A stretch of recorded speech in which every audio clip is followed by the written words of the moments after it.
pag-ibig, magkita-kita kami sa dagong ito. At isagawa ang kapikinig ng iyong mga katotohanan. Na siyang magiging tali po sa dalawang bigutong ito. Napapasok sa buhay may asawa. Ama, tulungan mo po ang bawat isa sa amin. Ang mga aral mo na mapapakinggan po namin lahat. Makita mo pong manaliwa sa bawat isa sa amin. Sa bawat may asawang naririto. Dito sa lahat, nalali sa puso't isipan ng dalawang biguto. Napapasok po sa buhay may asawa. Jesus na aming Panginoon, sinasambat pinupuri ka rin po ng mga hinirang po. Maraming salamat po sa iyo sa pag-iingat mo sa bawat sa amin. Pakipamagita mo po kami sa ating Ama. Ibigay ang kapayapaan at kapangyarihan sa banal na pagtitipon ito. Nang lalo kaming makapagbigay ng kalwalatian sa ating Ama. Ama, muli kami bumabalik tawag po sa iyo. Susubaybayan mo pa po ang bawat pagkakataon ng banal na pagtitipon ito. Upang kami patuloy na napagbibigay ng kasiyahan po sa iyo. Maunay kami sa layunin ng aming mga namamahala. Hinihiling po namin ang lahat ng ito sa iyo, Ama. Sa pangalan po ng aming Panginoong Jesucristo. Kumupo ang lahat.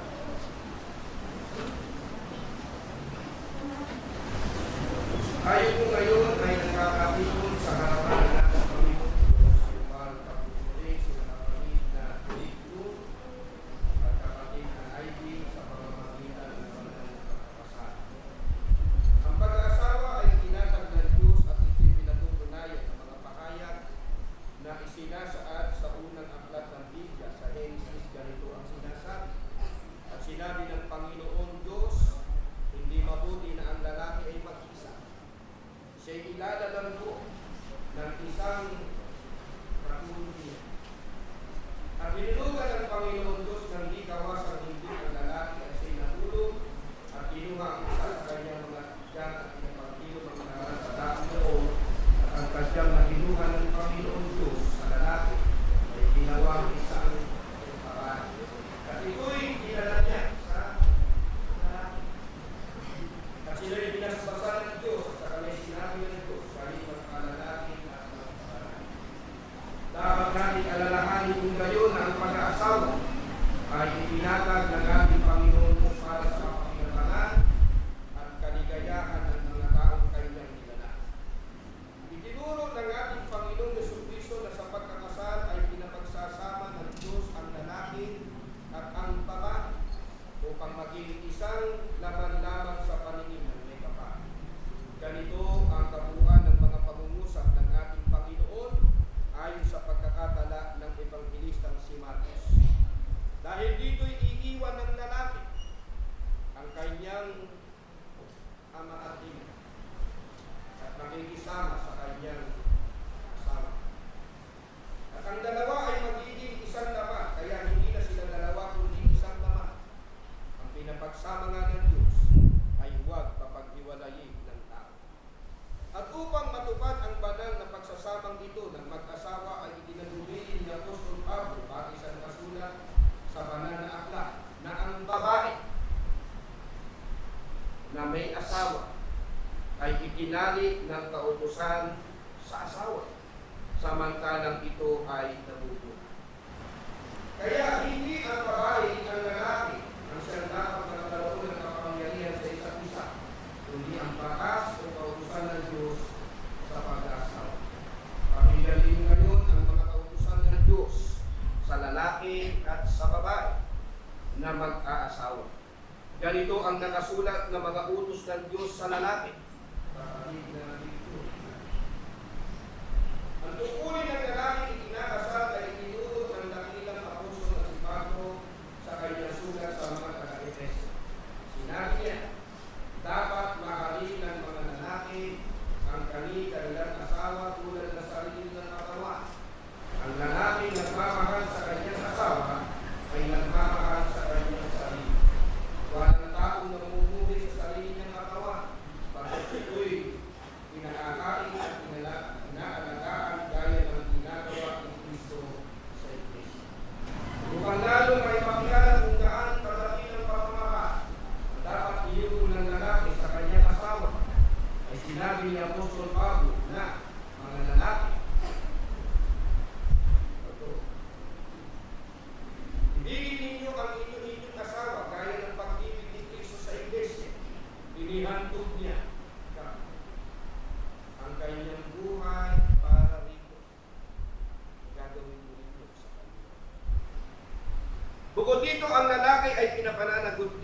siya ang magkaroon ng pamumuno sa kanyang asawa. Sapagkat ayon kay Apostol Pablo, ang lalaki, ito, ay pangulo ng kanyang asawa. Ito ang dapat natin masagot. Gaya naman ni Kristo na pangulo ng iglesia na siya rin tagapagligtas ng katawan, upang maging maligaya at matiwasay ang pagsasama ng mga lingkod ng Diyos na ginali sa isa't isa ng kanyang mga kautusan. Itinatagubili sa lalaking ikinakasalang ganito, mga lalaki, bigyan ninyo ang inyong asawa. At huwag kayong maging mapait sa kanila. Gayon din naman ayon sa sulat ni Apostol Pedro, kayong mga lalaki, magsipamahay kayong kasama ng inyong asawa. Hahanapin sa iya.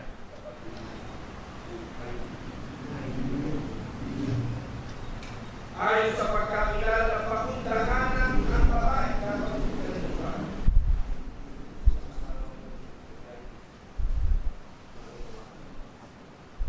gaya ng malubog na sa sintang yaman kayo na may kasama ng tagapagmana ng biyaya ng kabuhayan upang ang inyong panalangin ay huwag magpila. Ang lalaki rin ang pinapananagot ng Diyos sa paghahanap buhay. Ganito ang utos ng Diyos sa lalaki si Adan na nakasulat din sa banal na aklat. At kay Adan ay sinabi, sapagkat iyong dinig ang tinig ng iyong asawa at kumain ka ng bunga ng punong kahoy na aking inutos sa iyo na sinasabi, huwag kang kakain niyaon, sumpain ang lupa dahil sa iyo, kakain ka sa kanya sa pamamagitan ng iyong pagpapaga sa lahat ng mga araw ng iyong buhay. Sa pawis ng iyong mukha ay kakain ka ng tinapay hanggang sa ikaw ay mauwi sa lupa sapagkat diyan ka kinuha sapagkat ikaw ay alabok at sa alabok ka uuwi. Kapatid na angkin, ang tungkulin ng babaeng ikinakasal ay itinuro rin ni Apostol Pablo doon din sa kanyang sulat sa mga taga-Efeso na sinasabi, gayunman ay umibig naman ang bawat isa sa inyo sa kanyang asawa gaya ng sa kanyang sarili. Ang babae ay gumalang sa kanyang asawa. Naunawa. Ang paggalang na dapat iukol ng babae sa kanyang asawa ay pinaliwanag ni Apostol Pablo sa kanyang sulat sa mga taga-Kolosas na nagsasabi, mga babae, isa ka rin. Masakop kayo sa inyong asawa. Pag nagawa, kung nagawa pa. Sapagkat yan ang kalooban ng Panginoon. Ang babae hindi pinahihintulutang magkaroon ng pamumuno sa lalaki. Kundi ang sabi ni Apostol Pablo, ang babae magkana na tumahimik na may buong kakatasan. Ngunit hindi ko pinahihintulot na ang babae ay magturo, di magkaroon ng pamumuno sa lalaki. Kundi tumahimik. Ipinahayag ni Apostol Pablo na ang babae dapat maging kulitan sa lahat ng bagay, upang kanilang maturuan ang mga babaeng may kabataan na magsihilig sa kanilang asawa, magsihilig sa kanilang mga anak, mga makalinaw. Ganito pa. Mga makalinis, kailangan ko sarili na iintindi mo yun. Mga pakasipag sa bahay, hahanapin sa iyo yan.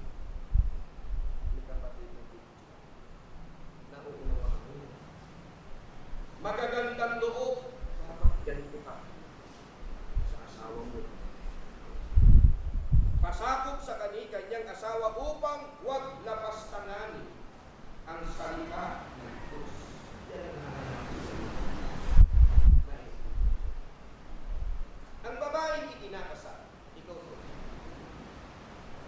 na may ganitong kakanya, kung inisa-isa sa iyo, na sinabi ko sa iyo na ang babaeng ikinakasal na may ganitong kakanya, ito ay lubhang mahalaga. Pakinggan mo. Ang lalaking nakasumbong sa kanya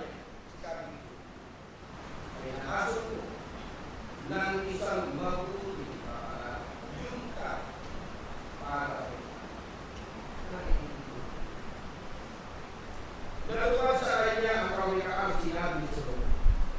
Isang mabait na babae, sino makakasunod? Sapagkat ang kanyang halaga ay higit na makapukutin sa mga lupa.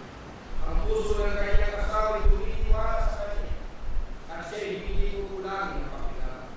Gumagawa siya ng mabuti sa kanya, at hindi kasama lahat ng mga kaalawa ng kanyang buhay. Tunay na ito ang dapat na makita kami ang babaeng pinakasama. Sapagkat ang sabi ni Apostol Pablo, ang babae, tandaan mo ito. Ang babae ay siyang kaluwalhatian ng lalaki. Ganito pa para subalit sa ibabaw ng lahat ng ito, kapatid na ay, nanagutan ninyong mag-asawa na umilig sa Diyos. Gaya ng sinasabi sa mga aklat ng kautusan. At iyong iibigin ang Panginoon mong Diyos ng iyong buong puso, at ng iyong buong kaluluwa, at ng iyong buong lakas. Ito rin ang ipamumulat ninyo sa inyong magiging mga anak, sapagkat ito ang sinasabi ng kautusan. Iyong itutulog ng buong sikap sa iyong mga anak, at iyong sasalalain tungkol sa kanilang pagka ikaw ay nakaupo sa iyong bahay, pagka ikaw ay lumalakad sa daan, at pagka ikaw ay nahihiga, at pagka ikaw ay mahal. Kung ang lahat ng mga kautusan ito na itinatanging sa inyo ngayon ay kung iyan inyong isasagawa, ang inyong pagsasama bilang mag-asawa ay magiging matagumpay. Sapagkat tatanungin ninyo ang mga pagpapala at ang pag-ingat ng Panginoon Diyos. Gaya ng sinasabi sa mga awit ni David, mapalad ang bawat isa na nakakalo sa Panginoon na lumalakad sa kanyang mga daan, sapagkat iyong kakain ang gawa ng iyong mga kamay, magiging maginhawa ka at ikamubog iyo. Ang asawa mo'y magiging parang magungang puno ng bukas sa mga pinagkaloob ng lupa. Ang mga anak mo'y parang mga puno ng kulibo sa palibot ng iyong gulang. Narito, ganito nawa pagpalain ang tao na natatakot sa Panginoon. Kapatid na Victor at kapatid na ay, itong mga salitang ito na narinig ninyo, ito ang hinahangad at hinadala ng lahat ng narinig mo ngayon na sumasasas sa banal na Panginoon. Na panguhin nawa ninyong dalawa ang masagalang pagpapala ng ating Panginoon. Kapatid na Victor at kapatid na ay, tinatanggap pa ninyo ang mga kautusan ito ng Diyos na maging tali at buklo ng inyong pagsasama bilang mag-asawa. Ano sa inyo? Nakatalaga ba kayo na isumpaan kayo sa harapan ng ating Panginoon Diyos na maririnig ng inyong mga piling saksi sa kapulungan ito? Ano sa inyo? Tumayo kayo. Pakilistuyo rin po sa mga saksi ng Panginoon. Pati na rin po sa lahat ng mga abay.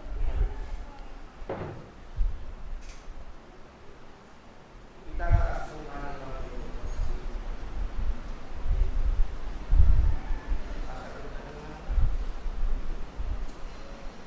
Kapatid na Panginoon, dahil hindi ka bang sumasang-ayon sa harapan ng Diyos ang narinig ko mga saksi, nakunin si kapatid na ay na magiging tunay na asawa. Opo. Sa iyong iibig at pagtititagan, Opo. iyong pangmamahalin, Opo. maging sa kalusugan at sa karamdaman, Opo. sa kasaganaan at sa kahirap. Opo. At iwan mo nga ng lima ay wala nakikita sa kanya habang kayong dalawa ay napupuno. Opo. Mababang kapatid na ay dito ang sumali ko kayo. O naman ang sumali. Kapatid na ay makaintindi mo ang iyong sinasanayunan para tanggapin si kapatid na Cristo na magiging iyong tunay na asawa. Sa inyong iibigin at ikakaan, mabubuhay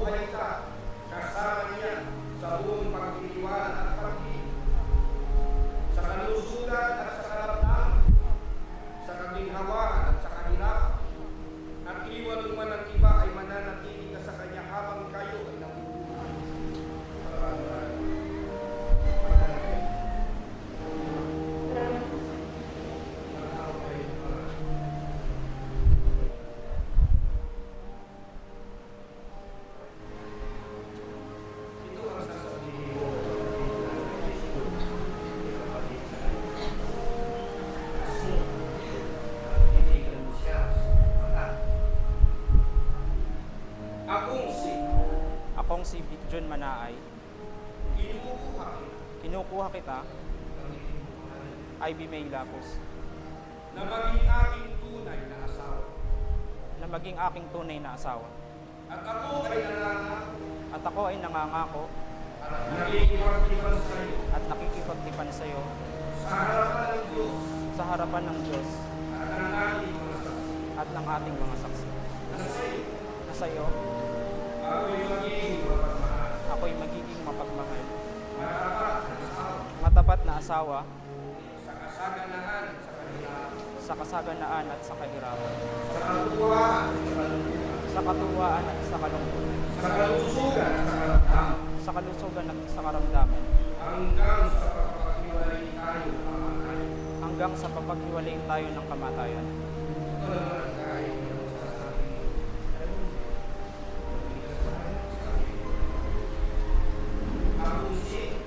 Akong si Ivy May Lapus Ay tinatanggap kita ay tinatanggap kita, John Manaay, na maging aking tunay na asawa.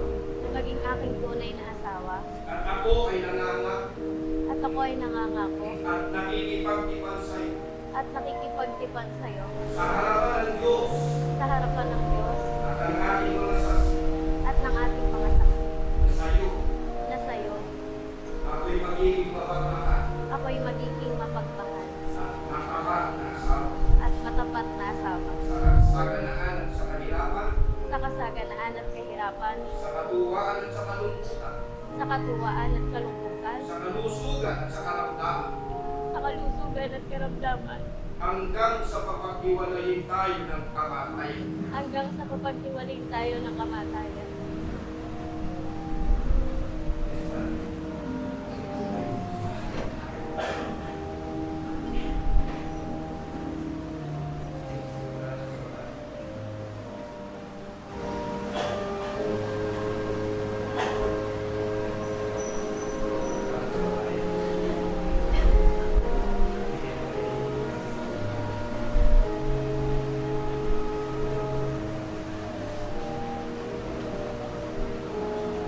Naway ang singsing sa ito na isang makagulang pananampalataya. Pangako, pag-iisa-isa at nagkakasayan at nagkakalang pag-uusap ng inyong patuloy.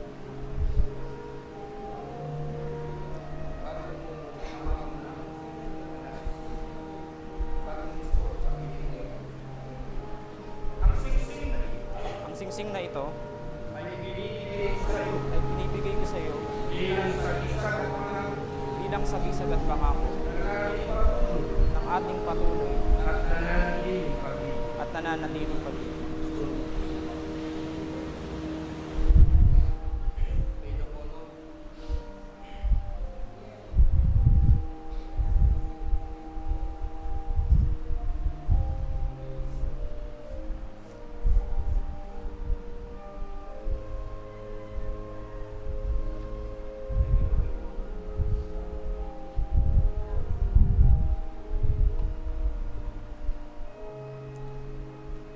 Naway ang singsing na ito ay isang mapagulong palatandaan ng pangako, maging sagisag at nagkakasayan at kawalang katapusan.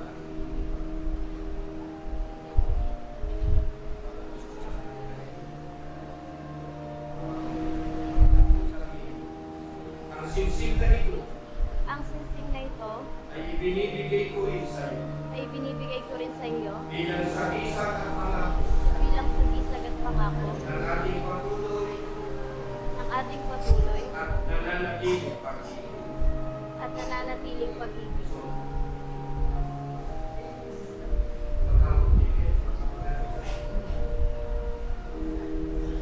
Bayaang ito'y makita ka. Yan ang magiging taak ng inyong pinagbubuhat na kapalaran. Kapitutan na ang yan din ang magiging taak ng inyong pagkakasunod. Ay, yan din ang magiging taak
kami na sumasaksi sa banal na pagtitipon ito.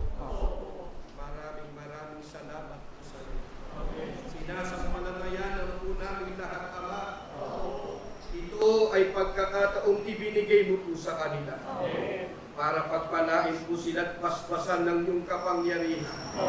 Magsama po ang bagong kasal na ito sa mga biyaya at mga pagpapala na ipagkakaloob mo sa bawat isa sa kanila at sa aming lahat, sapagkat mga lingkod at mga anak mo kami. Huwag mong pababayaan ang bagong mag-asawa. Sa kanilang pagsasama, bigyan mo ng pagtatagumpay. Narinig po namin ang iyong mga katotohanan, Ama. Huwag mong lilimutin po ang mag-asawang ito sa mga biyaya at mga pagpapala. Hayaan mong lalong-lalo na po sa mga paglilingkod sa iyo.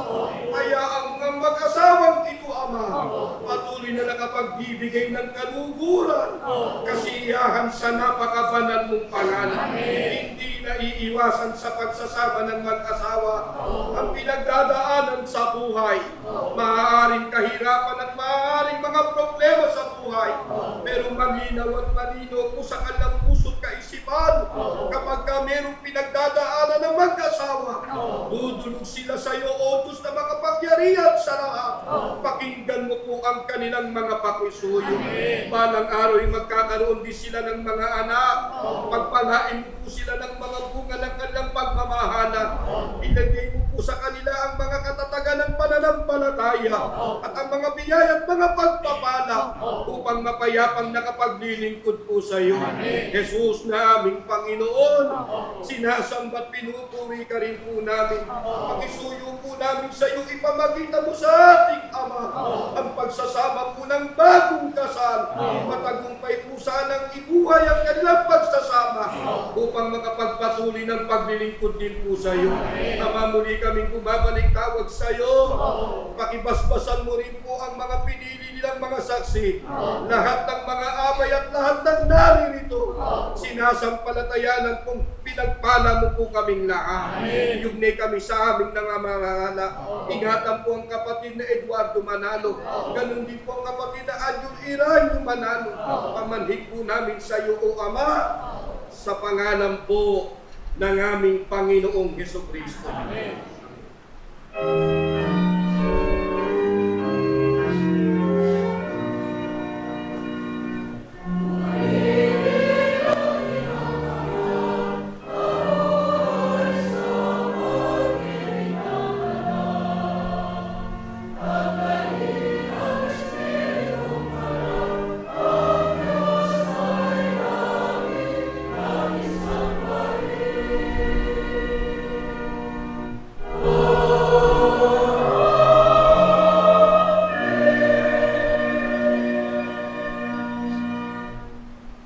Biyayang pagliligtas ng ating Panginoong Yesukristo, Amen. ang pag-ibig ng Diyos, Amen. at ang pakikilagip ng Espiritu Santo, Amen. sumainyo ng bagong mag-asawa at nating lahat, Opo. ngayon at magpakailanman. Amen. Lupo po ang lahat. Sige, maglahat sa'yo.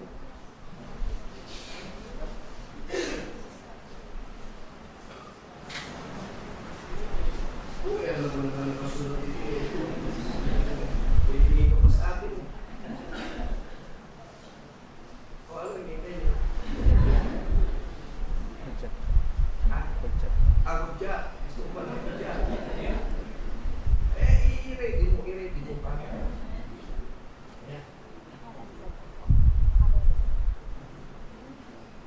Sige, i-ayos ko. Iporma mo.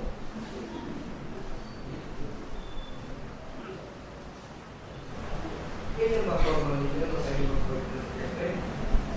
Sige, iporma.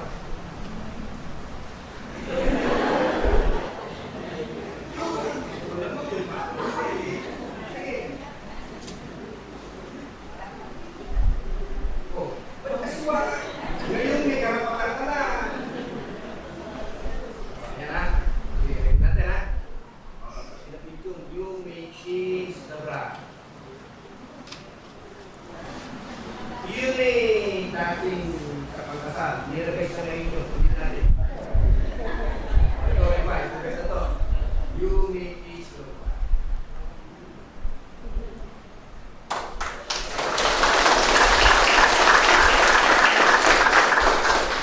Ang sumunod ay paglangga sa certificate of marriage. Pinarata ang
Ito ang araw na inantay mo ng kay tagal. Buhat nung ikaw ay natutong magmahal. Nasaktan at nabigo, lumuha at natuto na ang pag-ibig nga pala'y hindi isang laro. Sa milyon-milyon na tao dito sa mundo ay may nag-iisang nakalaan para sa'yo. Siya rin ang dahilan ba't mga dating sininta ay di ipinagkaloob sa'yo ng tadhana. Saksing iyon ating mga pamilya at kaibigan sa harap ng ating Diyos na makapangyarihan. Dahan-dahan kang naglalakad patungo sa'kin sa saliw nitong tugtuging. Tantananan, tantananan, ikaw nga ang babaeng aking papakasalan.